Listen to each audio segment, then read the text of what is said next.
ชกกันใหญ่เลยโอ้ชกจริงเลยดังปักปักเลย เราจะจุ่มพิษให้กบตัวนี้กลายมาเป็นเจ้าชาย กลายเป็นเจ้าชาย เต้นด้วยเต้นด้วยเต้นด้วยโอ้ เอาแม่โบทำไม่ได้โอ้ขนาดเตี้ยๆต่ำๆขนาดนั้นยังทำไม่ได้เลยโอ้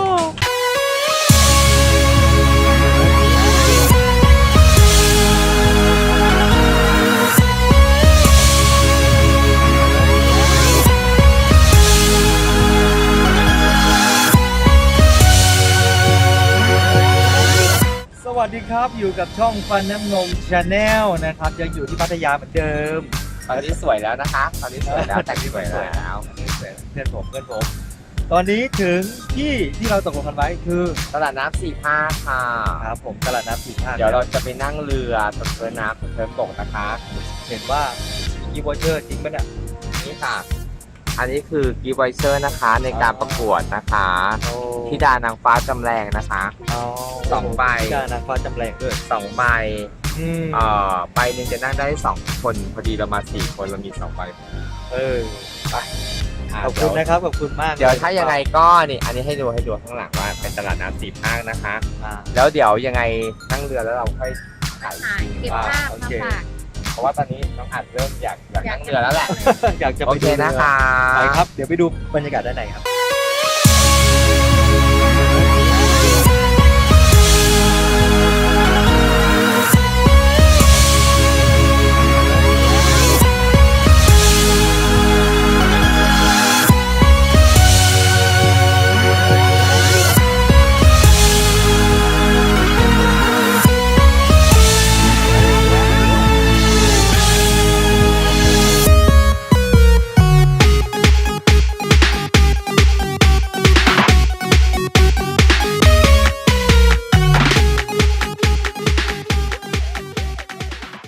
น้องอาจช้างให้ตัวเบอเริ่มเลย โอ้ช้างตัวย่าใหญ่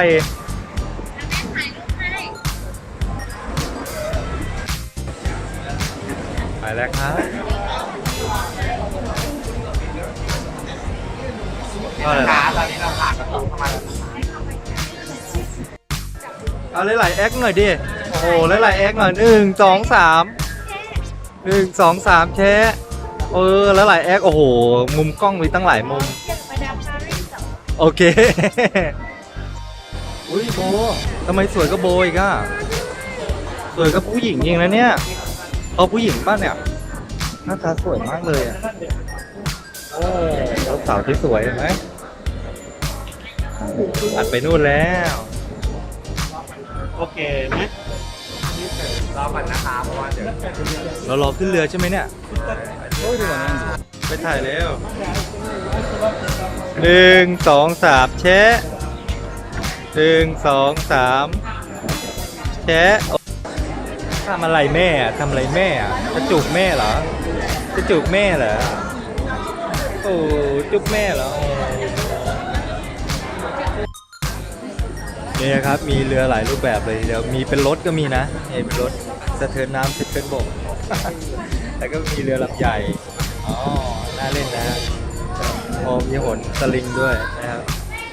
เอาว่าไงเธอ ตอน ว่า นี้รอคิวนะคะเรายื่นบัตรไปแล้วนะคะคิวไวเชอร์ไปแล้วก็ประมาณอีกสัก10 กว่านาทีเราจะได้นั่งเรือเดินน้ำเดินบกแล้วก็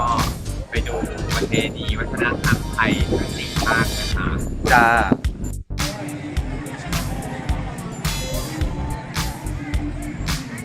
ไหนลำไหนอ่ะ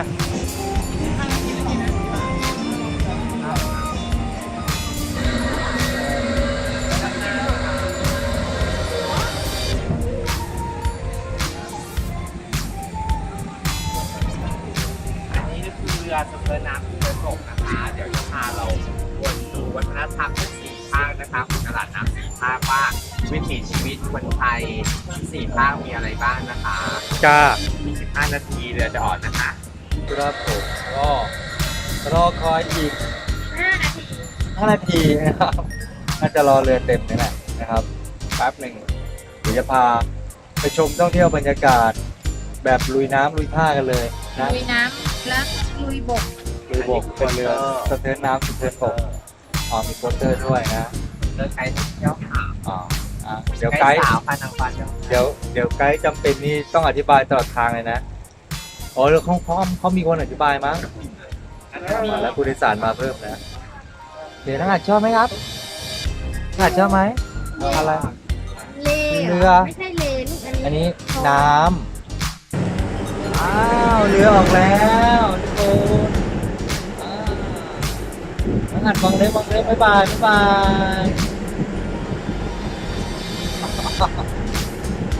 น่าเก๊กน่าดูเลยคนนี้เก๊กน่าดูเลยอ่ะเก๊กน่าดูเลยอ่ะดูว่าบรรยากาศภายนอกนะครับโอ้แกเห็นไหมเหลือน้องนะเดี๋ยวคุณพ่อคุณแม่มาได้นะครับ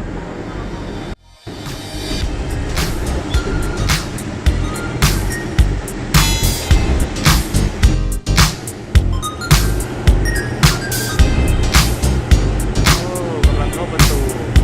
หมู่บ้านวิถีไทยพัทยา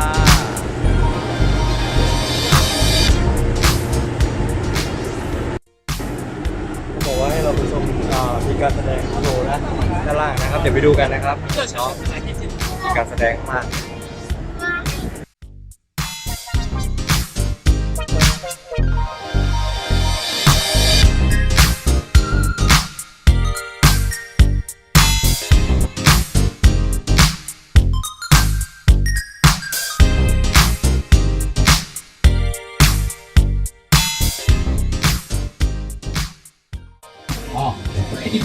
ลูกไม้หล่นไม้ไกลต้นจริงๆเลยดูสิครับ ลูกไม้หล่นไม้ไกลต้นเลยคุณแม่ดู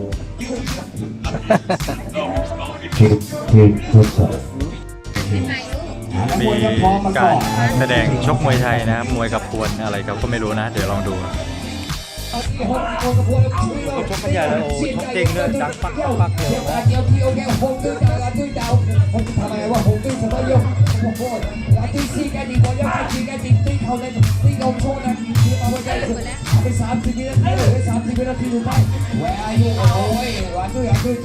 กันตัวแดงเลย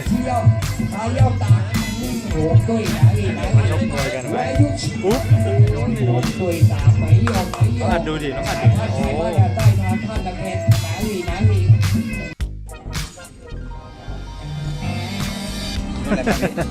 ้รถล้มโอ้ยยิงกับโดน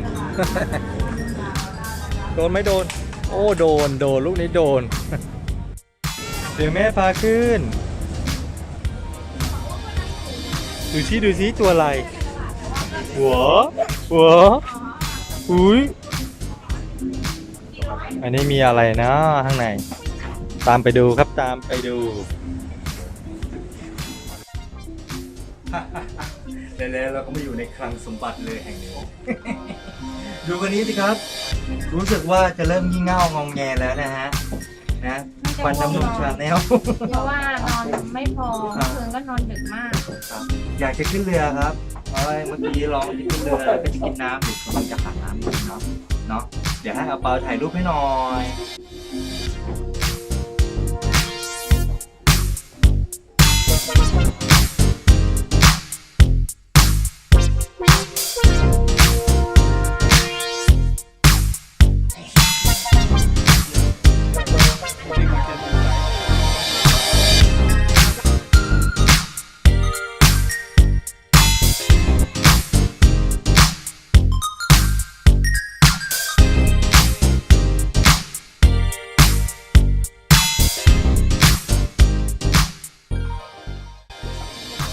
ไปเร็วไปนั่งรถกับป้าดิป้า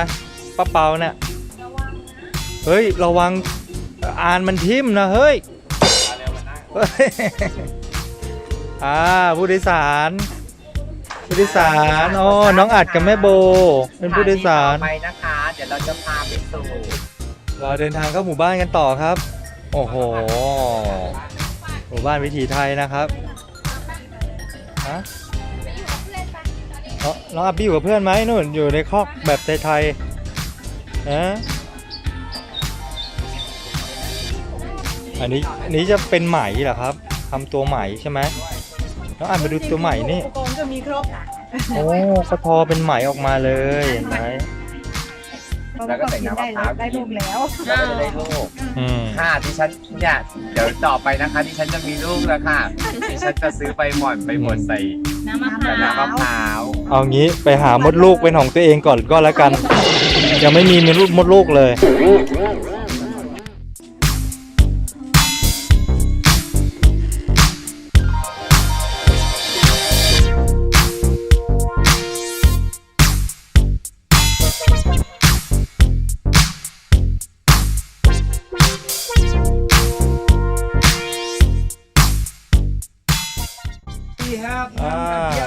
กินน้ำดีกว่า น้ำหรือยาดองเนี่ย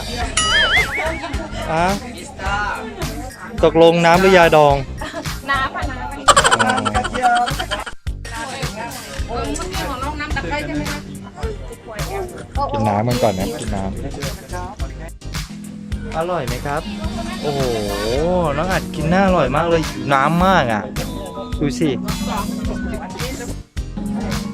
ขนมครกมีอันนี้มันเป็นหน้าอะไรครับ เป็นไส้ต้นหอมกับไส้ฟักทอง ไม่ใช่หน้าหนาวเหรอครับ เป็นหน้าหนาวค่ะ อ๋อเป็น ก็คือหลังจากประกวดเสร็จก็คือต้องมาดำรงตำแหน่งนะคะ อ๋อเป็น ต้องมาช่วยขายขนม อ๋อป้าให้ค่าจ้างเท่าไหร่จ๊ะขายขนมครกเนี่ย ขนมโคกกระทงนึงค่ะ อ๋อมีหน้าฟักทองเนาะแบบโบราณ อันนี้คือวิถีชีวิตไทยเนาะมีขนมโคกแล้วก็มีไข่นกกระทานะคะ โอ้นี่ขนมครกแท้ๆเลยเหรอนึกว่าของปลอมเนี่ย ป้าบอกว่าป้าให้กินฟรี1 อัน เหรอที่เหลือจ่ายตังค์ เดี๋ยวจ่ายตังค์ ลองชิมดูลองป้อนหน่อยป้อนหน่อย มันร้อนมากเลยนะ อ่ะ อุ้ยร้อนจริง ให้ตากล้องอ่ะ นะคะเดี๋ยวเราจะให้คุณมี่ชิมนะคะกลับมาลองชิมเอา1 อันค่ะ ขอบพระคุณค่ะ ขอบคุณครับป้าอร่อยมากก็คือต้องอร่อยอ้วน ไม่ซื้อกิน ซื้อ เอากระทงนึง เอากระทงนึงค่ะ เดี๋ยวจะถ่ายแม่โบทำขนมครกไข่นกกระทานะครับย้อนแสงนิดนึงเฮ้ยตอกให้เป็นนะอ๋อมันใช้กรรไกรเหรอโอ้ได้กรรไกรตัดนะลองดูดิโอ้ระวังนะใช้ได้เนี่ยโอ้เดือดปอก เ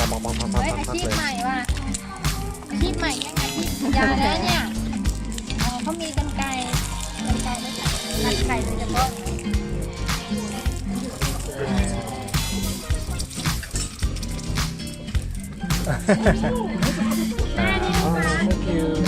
ลูกค้ามาจากชัยนาทนะครับใหม่เรียกว่าใหม่ ในส่วนที่เดินมานะคะทั้งหมดทั้งมวลนะคะ ค่ะ เดี๋ยวเราจะไป มีอะไรคะ คือตรงเนี้ยสะดุดมาก สะดุดอะไร สะดุดมากเลยค่ะไม่ใช่ สะดุดอะไร ไม่ใช่เครื่องไทยนะคะสะดุด สะดุดรัก ค่ะ สะดุดรักเหรอ สะดุดรักค่ะ โอ้โหหล่อครับหล่อจริงหล่อ รอเป็นลูกครึ่งด้วย ลูกครึ่งอะไรครับ เขาบอกเขาเป็นลูกครึ่งออสเตรเลีย โอ้ แต่นี่แม่เป็นสวิต เธอสวิตเหรอ พ่อเป็นปาร์ค อ๋อหมาใช่ไหมเนี่ย แล้วก็รักก็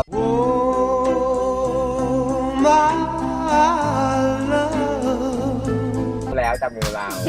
สาบานแล้วนะครับ อันนี้ออก YouTube นะคะ โอ้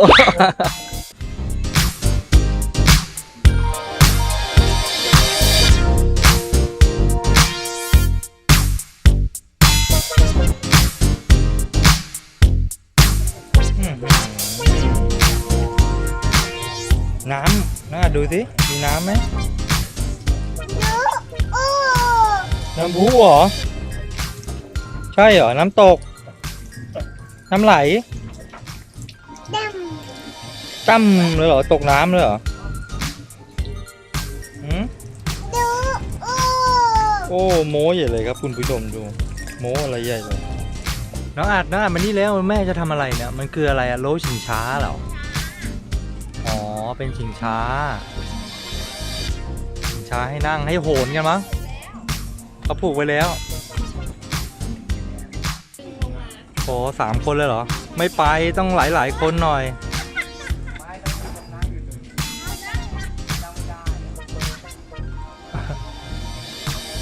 ขึ้นไปได้ฟาดคางแตกแน่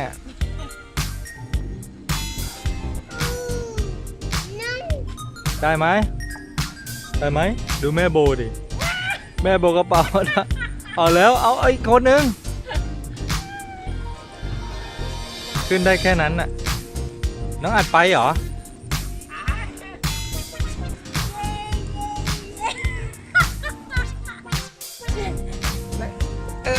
แม่เก่งจังเลยอ่ะแล้วน้องอัดตามป๊ามาเลยมาดูเขาเดินอะไรนี่โอ้น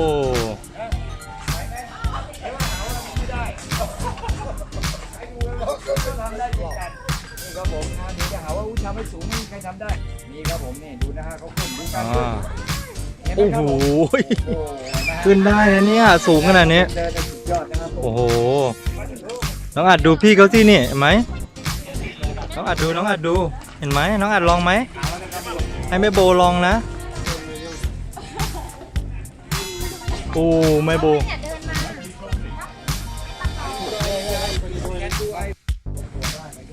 น้องอัดดูแม่นั่งดูแม่นั่งดูแม่เฉยๆดูซิว่าแม่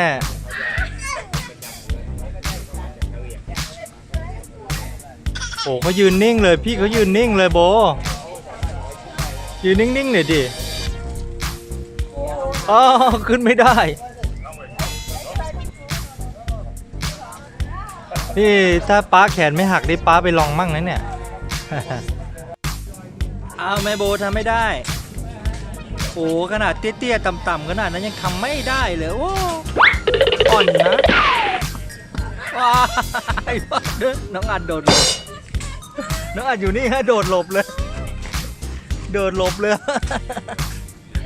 ดูแม่น้องอัดดูแม่อุ๊ยกลัวเอาผมไปนั่งเรือกันต่อแล้วนะครับด้านในไปแล้วครับเรานั่งเรือกันต่อแล้วนะครับ เดี๋ยวจะไปชมในจุดอื่นต่อนะครับแหมบรรยากาศดีทีเดียวมีกิจกรรมให้เราร่วมสนุก หัวไม่มีนะที่ไปดูข้างหลังให้มีบ้างนะ มาก็ขึ้นมาจากน้ำนี่จะเป็นรถจี๊ปลากมานะครับ เดี๋ยวเราจะลงน้ำข้างหน้านี่แน่เลยโอ้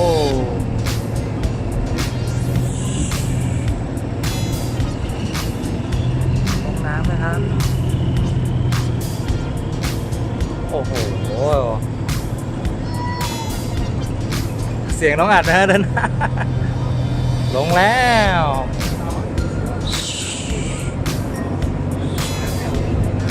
โอ้สวยงามมากครับเรือสะเทินน้ำสะเทินบกของเรา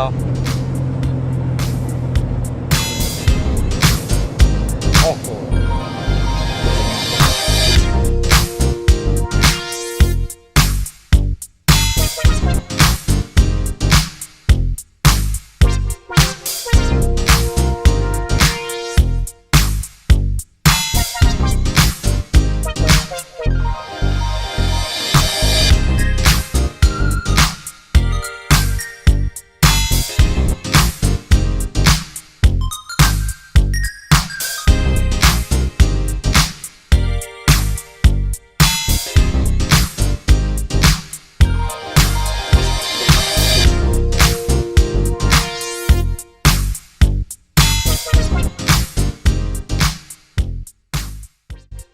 นี่ไงครับหนูๆน้องๆรถสะเทินน้ำสะเทินบก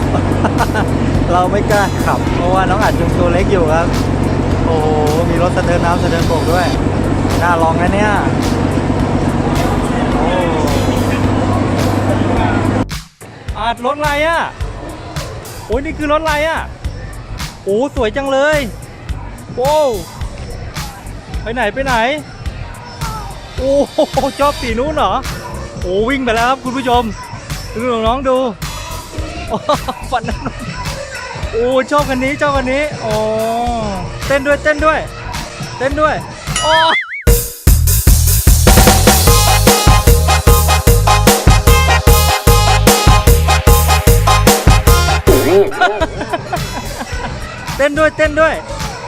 ้วยอยากได้เต้นโอ้โหใส่ตุดอ๋อ โอ้โหสุดยอดเลยนะน้องอัดเต้นหน่อยน้องอัดเต้นหน่อยนี่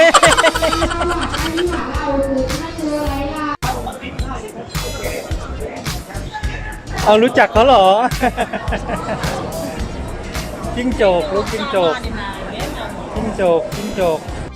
ได้แล้วครับบอลดูดิได้แล้วได้บอลแล้วว้า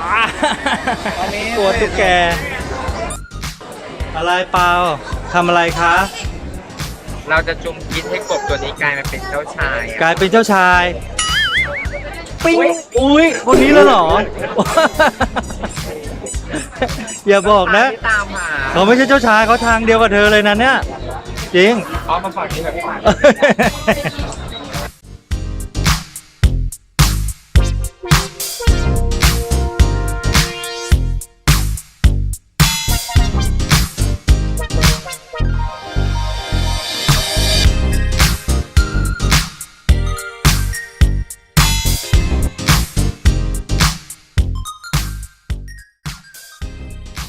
โอ้โหฮะเนื้อจระเข้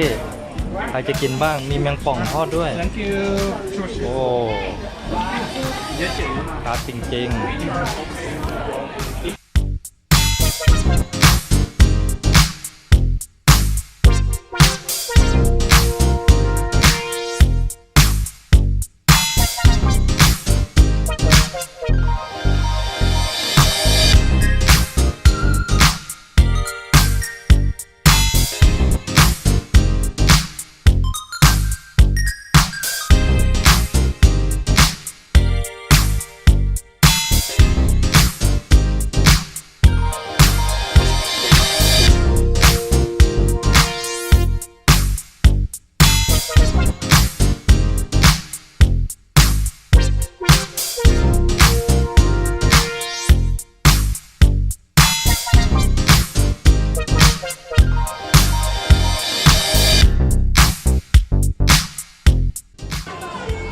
ครับผมก็ดูหน้าตาสิครับ แต่ละคนท่าทางจะเหนื่อยกันน่าดูนะครับ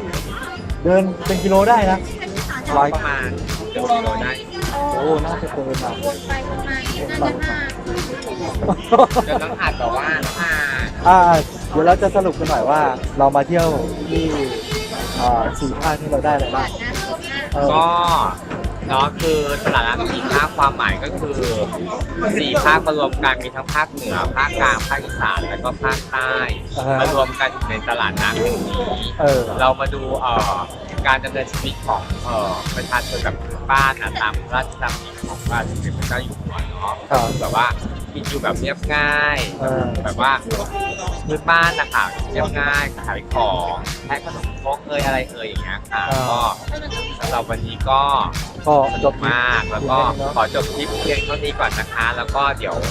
สถานที่ต่อไป สถานที่ต่อไป เราจะไปหา อะไรกั อาน หารทานกันก่อนแล้วก็หาที่พักก่อนแล้วว่าเราจะไปไหนต่อแล้วเดี๋ยวเราจะอัดคลิปใหม่นะคะ ครับผมสำหรับคลิปนี้